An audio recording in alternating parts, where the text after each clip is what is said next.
Hey guys, People Clueless Gamers, backtrack to The Walking Dead, Season 7, Episode 5, Go-Getters. So you can see, obviously, from the surroundings behind me, that I am not in my normal recording space. I am home for this Thanksgiving break for the holidays here, trying to catch up on a whole bunch of shows. So this will be the kind of background for a little while here, and you'll get to see how far I am actually behind, how busy I have been. And as always, I do apologize for that. Thank everyone to their patience out there, not only for watching it later and still watching it, but just being patient and understanding that I have a lot of stuff going on. With that being said, the last episode of The Walking Dead was episode 4, Service. It was basically a 90-minute episode of just Negan destroying our community of Alexandria. The Saviors came in, they took whatever they wanted. Negan just proved that, Rick, you are nobody. Rick even said that he's not in charge anymore. It is Negan. It's a very psychological warfare kind of episode, making Rick carry the bat the whole time, and Rick made Michonne give away the hunting rifle that wasn't even on the manifest that Olivia had. A whole bunch of stuff that was going on. Carl had some fight in him, but he kind of made a stupid move that probably got all the guns taken away in the first place, even though I think Negan would have took a lot of those anyway. Michonne still has a little bit of fight in her. Spencer's just an idiot, but there's still a little bit there, and especially Rosita was the big one who wants Eugene to make a bullet for her. And then the other big revelation of last week was Rick finally talked about Shane again, and finally admitted that he knows Judith is not his kid, it is Shane's kid. So a lot of stuff happened last week, but it was a lot slower of an episode. Didn't think it needed to be 90 minutes, so I'm looking forward to seeing who we're dealing with here and maybe getting back to some action, guys. So without further ado, here we go. I guess we're picking up with Maggie, who is obviously, arguably the most broken after what happened to Glenn, but now, as of last week, our Alexandria group lied and told Negan that she's dead, so that's really bad. Separation of the placenta from uterus. Holy shit. If it caused by trauma. Yeah. Both mental and physical. No. Thank God. Thank God she didn't lose the baby. Baby's heart rate is normal. Awesome. Alright, that's great. Alright, at least some part of Glenn is alive in the world. Yeah, what if so Sasha got her there, good job Sasha, but what if the Saviors come knocking here? They're gonna know Maggie's alive. So they buried both of them in the Hilltop. Yeah, that's right, she did take the bodies with them. So Abraham and Glenn are not at Alexandria, they're actually in the Hilltop. Wow. That's Herschel's watch, man. He had it all this time, and now Maggie gets to keep it. That's so sad. So Sasha's protecting her. She really is taking that upon herself to make sure that Maggie and the baby are okay. Hey, Jesus, it's about time. You said you got them all. Oh, this dick. I thought we did. Here we go. How many of them were there? Hundreds. There were a lot. Maybe hundreds. Yeah, it's bad. That's her mistake. Oh shit, Sasha's gonna fuck him up, bro. Gregory, I missed him being a fucking dick in this world. He's not helping us out at all, and I didn't expect him to. Jesus, so you gotta fix the situation, man. We need some help. That's a great predicament our group is in.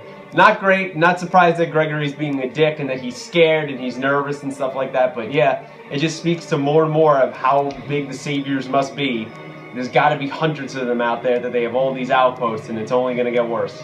Okay, so Michonne still wants to keep kind of some intimacy alive, I guess, of the relationship. When Rick was just willing to kiss her on the cheek, he's... because every time these people go out, that could be it. This could be the last thing. They run into some Saviors or a walker bites them, so you gotta enjoy what little moments you have. Oh God, is Enid trying to leave again? That's all Carl's got left, so I think he's gonna try to stop her. You're walking to the Hilltop?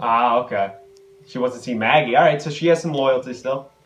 He really does, though, need a haircut. It's gotten out of hand. Probably during the fight last season. Some of Abraham's fell off there. That's right, the keychain. I forgot about that. That's sad. Say things that can make you smile and wince at the same time. Yeah, that's definitely true. Abraham had that unique quality. Enid just found a bike and she's just driving it down the street. It's a little ridiculous. I mean, I guess it's better than walking all the way to the Hilltop, but just, I appreciate what she's trying to do, go see Maggie, but this whole idea is just, it's kind of stupid. Did it run over her bike? Oh my God, this guy's still going. You gotta give him props, though. Alright, so someone is saving her. Someone's in the car. Oh, it's Carl. Should have known that. Well, I thought you were done saving her, Carl. What's up now? I like to drive. Yeah. That's a good answer. I like that. Yeah, but he's never driven before, so might explain why he was so bad. Oh god, what the hell was that? Those are savior whistles. Fuck, it might be retaliation. Yeah, they're letting all these walkers in. We've seen this in the trailer. Shit. Come on, Sasha, turn off the goddamn music. This reminds me of that wolves trap into the tractor trailer. Similar to that. Shit, man, this is really bad. I mean, hopefully Jesus can kind of help us out here. And they made all those spears for something, right? So hopefully they could start taking down some walkers. But I guess maybe Negan knows that the Hilltop in some way has helped Alexandria. Maybe they know that they're harboring Maggie and Sasha, so it looks like it's retaliation. All right, Sasha, come on. Come on, girl. Prove why you're such a badass. I can't believe they locked the windows of the trailer. Is that just every window in the compound, or just places where they put visitors normally? Yeah, you're not supposed to be on your feet, Maggie. Yeah, Sasha's mad. She told you to do something. But at least we're going to have Jesus help out. There you go. Maggie's leading, because I'm pretty sure in the comic books, Maggie eventually takes over the Hilltop, so we could maybe be foreshadowing to that.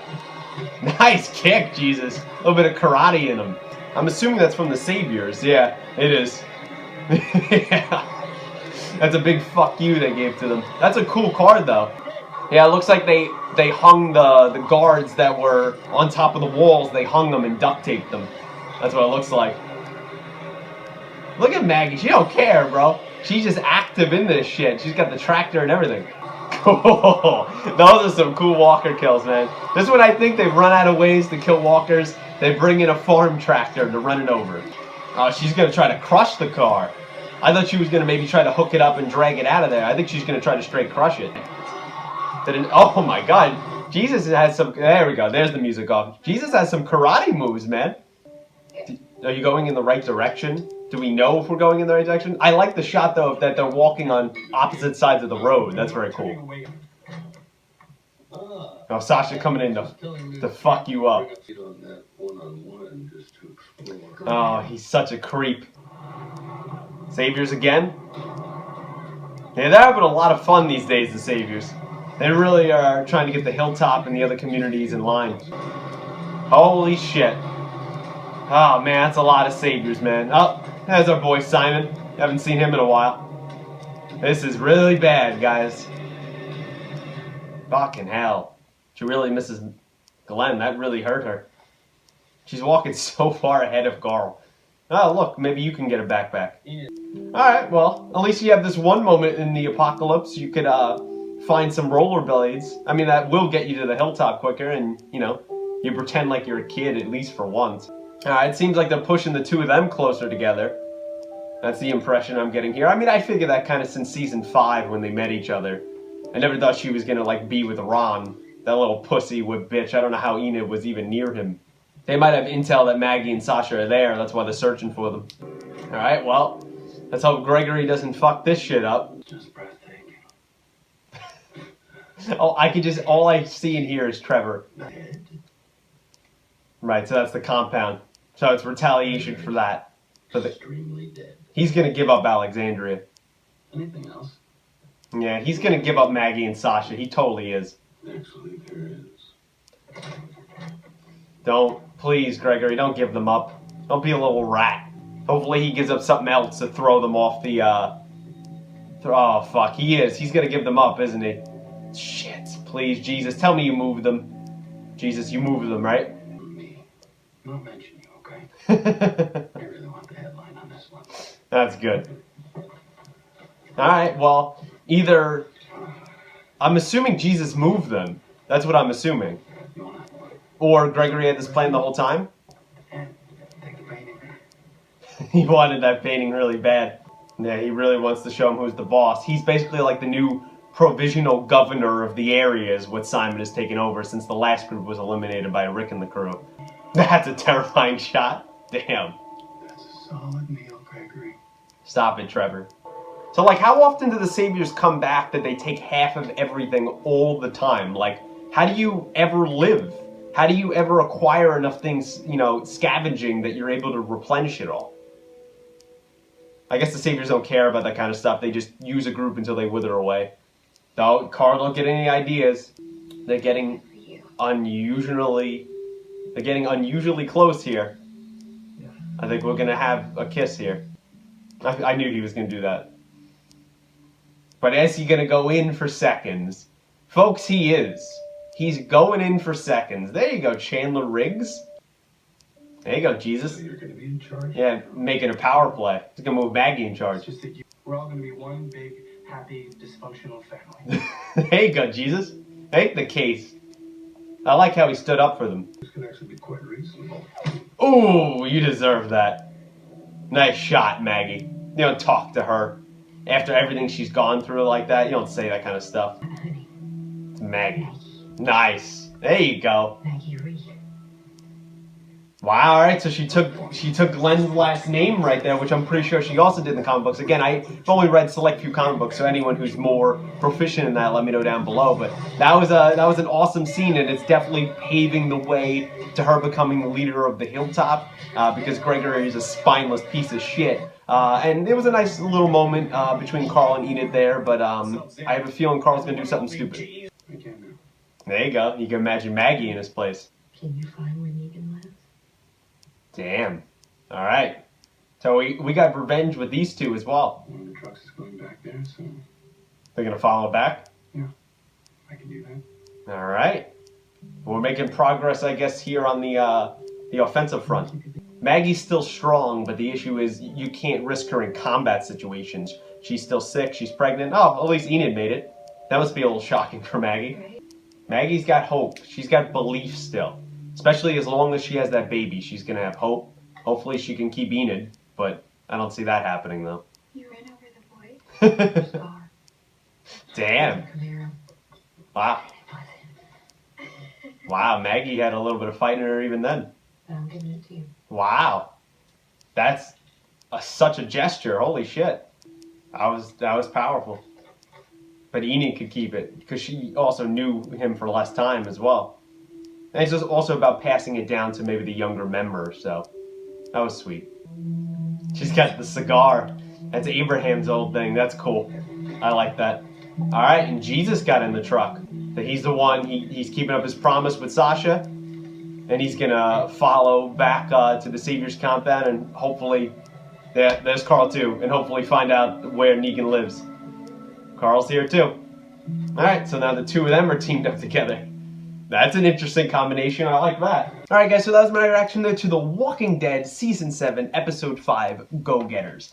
So again, this was a pretty slow episode, I would say. But it was still a good episode. It was a character-building episode. We returned to places that we haven't seen in a while. We saw characters that we haven't seen in a while. And we picked up with some of our main characters who, in Maggie and Sasha, who were arguably the most affected.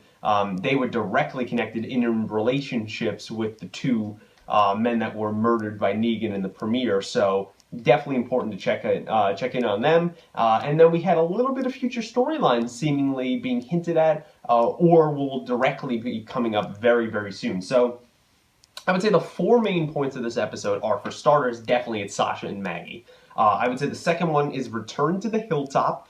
Enid, believe it or not, you never thought you'd see it, right? She's getting her own main point. And I would say the fourth one is Carl and Jesus, because them going to the Savior's compound, there's going to be a lot of implications that are going to come out of that. So starting with the first main point, Sasha and Maggie. So it was great to see the two of them again. As I said, the two most affected. Now, yes, Rick's affected. Yes, the whole group was affected.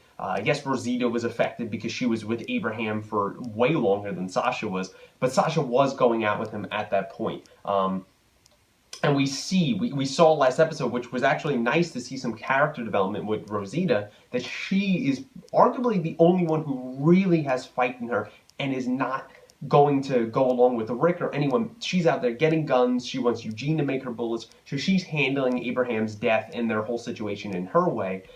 Sasha has taken it upon herself almost that she handles the situation. She is fighting her. She wants to kill Negan. They even stress that here. She just made the plan with Jesus for Jesus to go to the compound and find out where he is. So she has as much fight as anyone. However, her main priorities are Maggie. that's what she cares about. It's about protecting Maggie and keeping her safe and making sure she is able to stay here at the Hilltop. Because that's what the doctor said that she needs, safe for her and the baby. So I really do like the budding relationship between the two of them, who, yeah, the whole group's been together for a while, but I like when sometimes you have these character episodes. Yeah, they're slower episodes, but we get characters that we haven't mixed together. We kind of split them off. So Carl and Enid haven't had material in a while. I can't think of Sasha and Maggie ever having one-on-one material like that. And then I think we're going to get some compelling storylines from Jesus and Carl together. So there's all these characters matched up that haven't been matched up. So I really did like that. I like that Maggie is still tough. Maybe she's doing things she shouldn't be doing, in the sense of going out there and being active and running over cars with farm tractors. But she still wants to be an able-bodied member of the group. And she's still watching the baby because not only it's her baby and that's super important to her, but now it's more important than ever because it is the last thing of Glenn in this world, at least, physically as a human being or any connection there. Yeah, she has the watch, but that was really her father's. She doesn't even have a picture of him or anything, so that baby is all that's left of Glenn in the spitting image of him. So it's even more important now that he's gone, especially in this world. But I liked how there was hints to her becoming the future leader, I'm assuming, because I'm pretty sure that happens in the comic book, her becoming the future leader of the Hilltop. And this episode as well just proved, and I'll get to that in the second main point, how spineless Gregory is, and how her and Sasha stood up to him, and then Jesus backed them up. I really like the dynamic the three of them have going. I thought they had really great material throughout the episode. I like how Maggie said Glenn's last name, Ree, that she just totally took on that. That's what she's called now, and I think she did that in the comic books as well. So I think there was impactful moments in this episode. I did forget that they took the bodies with them and burying them there, and that's not the norm at the Hilltop, and that made Gregory mad, but I like that they were just like, fuck him, and they have it there. I didn't entirely, you guys could, if you're so kind, explain to me down below, the whole balloons thing. So I guess Enid maybe put balloons on Glenn's grave, and maybe Maggie was saying that Glenn didn't like balloons, so then she moved them over to Abraham's. That's what it sounded like to me, but I wasn't entirely sure on that. So if you have any thoughts on that, you caught something that I didn't, which is most likely would happen, let me know down below. But I just like the scenes they had there of like Maggie giving the watch to Enid. I thought that was really cool. And just Sasha, like Jesus saying like, oh, you sure you don't want to go in another house? Like Sasha's going to sleep right on the couch. Right there in that little doctor's area or whatever it is, because Maggie's in there. They want to stay close. Sasha especially wants to protect Maggie. So awesome moments there. I like Sasha's little deal with with Jesus there at the end to find Negan's compound, and I think there's going to be interesting stuff there going forward. The second main point of the episode is Return to the Hilltop. So we haven't been here in a while. I think it was episode 11. So we only saw Jesus for episodes 10 and 11 last year, and then we only saw the Hilltop for episode 11, so it's been a while. So we kind of needed an episode to check in on what the hell's going on. We got Rick and Aaron and Michonne very, very briefly in this episode, but this was pretty much all about the Hilltop, because we even had Carl and Enid leave Alexandria and they're going to the Hilltop. I liked how we saw more character development, even though it wasn't great character development for him, in Gregory, just expanding his character, showing how spineless of a son of a bitch he is, that he was willing and wanted to give up Maggie and Sasha. And basically, Simon didn't know they were there. He was just pressuring Gregory because he knows how much of a rat and a loser that Gregory is, that if he did even hold the littlest bit of thing back from the Saviors, that he would reveal it if he just applied some pressure. And that would have been a massive mistake. And I like how Jesus knew that, knowing Gregory, that he would give them up, so he moved them to another closet that Gregory didn't say. So I did like that. Gregory has a strict policy in the sense of, burning the bodies, which I can understand to some extent because there's also limited space around, but also diseases, and what if they don't kill the walkers properly, and things like that. Obviously, the Hilltop we see more and more doesn't have any weapons. They don't have any guns. They just make these spears, the Saviors just punch in. Basically, it seemed from what Simon was saying in the conversation is they went in there with a big fuck you on the back of the car that they actually took the time to weld, which was a little ridiculous. They went in there to show, basically like stage something like, oh, we're letting all these walkers in so they could swoop in and save the day even though they were causing it. So it's kind of a twisted mentality that Negan has in the sense that, look, see, we provide a service for you, we saved your lives, when they're starting it in the first place because, like Alexandria, the Hilltop has these incredible massive walls that are extremely important in the apocalypse.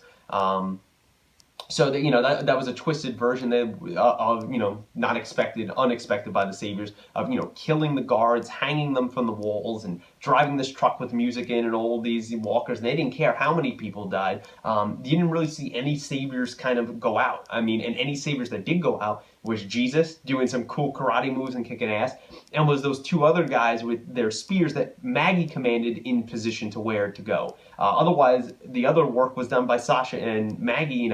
Her taking control of the farm tractor and stuff like that, having that little conversation with Enid, how she did that once before. It seemed like she was hinting that the Camaro that she ran over was maybe the wrong Camaro of the boy. That's what it seemed like, the impression I got there. But the Hilltop is a thriving community. I don't know how these, more and more as I see what the Saviors do, I don't understand how these communities survive week to week.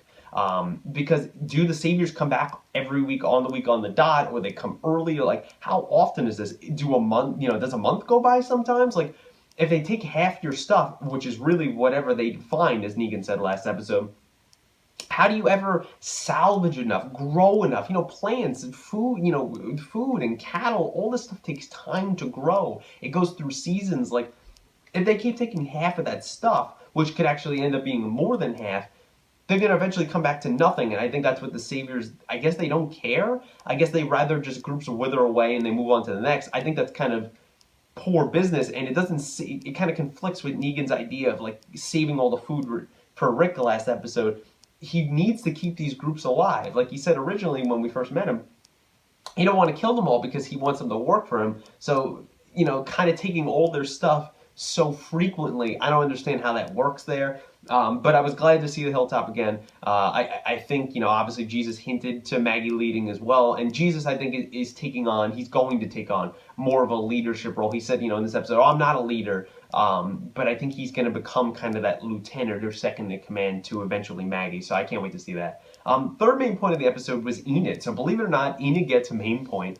I would say mainly because of her devotion to Maggie and to Glenn's memory, that she was leaving to go and see them and help Maggie out. And I don't know if that's going to bode bad, if the Saviors come back, if they'll even notice, if they'll care. Since Enid wasn't in the lineup, they would definitely recognize Sasha and Maggie, so I guess they're going to hide them every time they come and just hope they don't find them. So that's a scary proposition, but I did like how Maggie, as I said, gave the watch to Enid. I think that was a big, I don't know, kind of sentimental moment, like of passing it down to the younger person, but Maggie knowing she has a relationship with Enid, knowing that Enid had a relationship with Glenn and that they saved each other, and that Enid really did save him, after the whole dumpster debacle and all that other stuff, that she really values her, and they're growing into a relationship. And Maggie was the first one to reach out to Enid when she was so distant in Alexandria, after they came back and put the walls back up, when Glenn was back and was like, hey,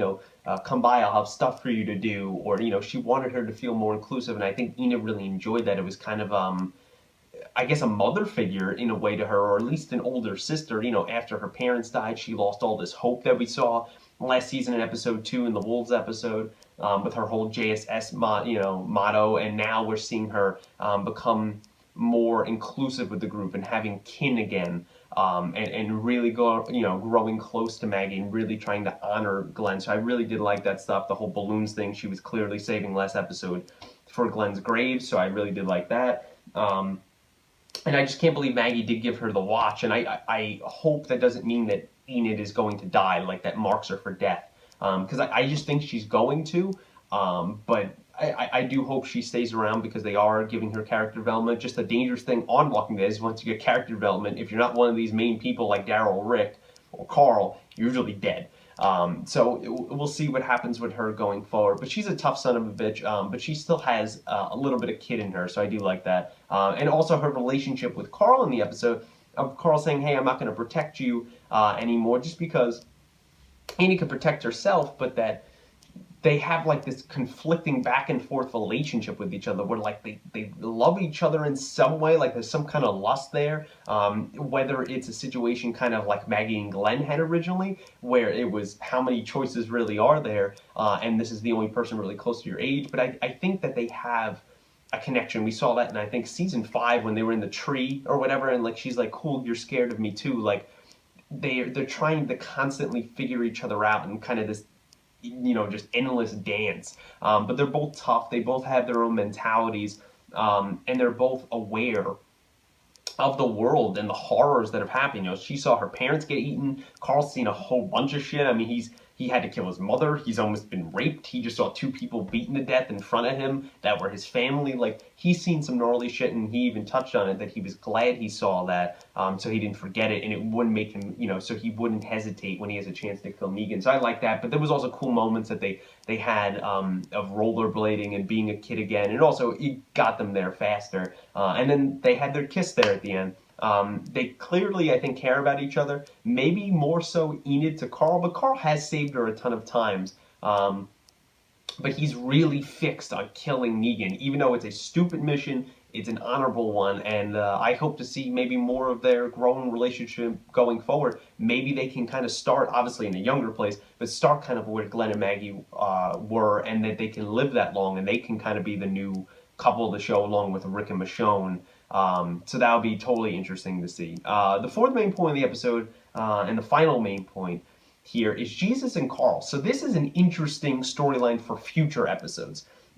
So Sasha made the plan, as I said earlier, with Jesus to go to the Hilltop, but Carl is also going there. And I thought that was a cool reveal of Jesus going in there. We saw that shot in the trailer. I like how he took a little bit of sip of the whiskey or whatever it was, and then he kind of just dumped it out the back, kind of just like an FU to Negan, that he didn't need it. But now the two of them working together, I think, could create an interesting dynamic that we really haven't seen much screen time, except when Carl, I guess, held the gun to the back of his head when he was looking at that painting, just after the morning after Rick and Michonne finally slept together. So they really haven't had a lot of screen time, and I like when The Walking Dead, with all these characters, with spending time in so many places now. I mean, we spent time in Alexandria, Negan's compound, the Hilltop, the Kingdom. Like, we've been everywhere. I think we're going to continue being everywhere because our characters are spread out everywhere. But, mixing and matching characters that haven't had a lot of screen time together, I think bodes well for interesting and intriguing writing and storylines. And I just want to know what they...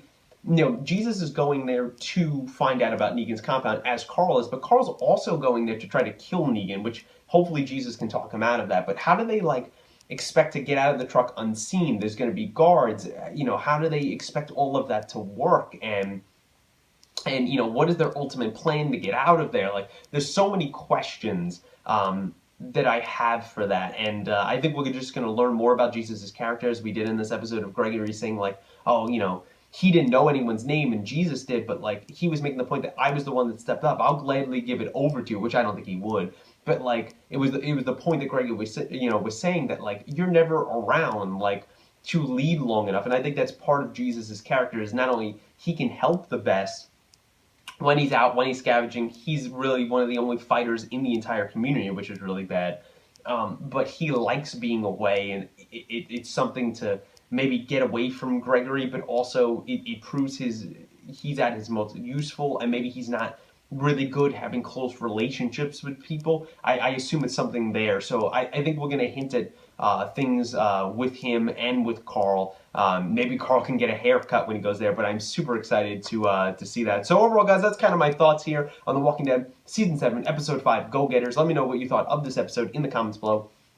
Did you like the episode? Did you not like the episode?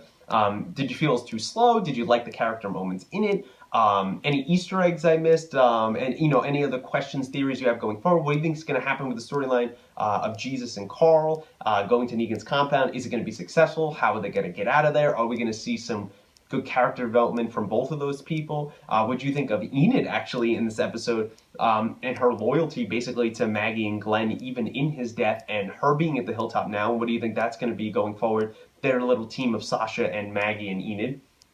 What do you think of the relationship of that Sasha is strengthening, I would say, with Maggie in this episode? And what do you think that's going to be going forward, and kind of just not only the memory of the two men that they lost, but their relationship going forward in becoming stronger, family members, I guess? And do you think they're ever going to eventually get back to Alexandria? Is Maggie going to take over the Hilltop like she did in the comics? Let me know that stuff down below. And what do you think of just the Hilltop in general, coming back there, seeing Gregory, seeing all the people, and any other thoughts, predictions, theories you have for The Walking Dead? Let me know them down below. As always, no spoilers, but any theories or predictions, I would love to know them. Like the video, subscribe, channel, share with your friends if you'd be so kind. And until next week of The Walking Dead, guys, thanks for watching.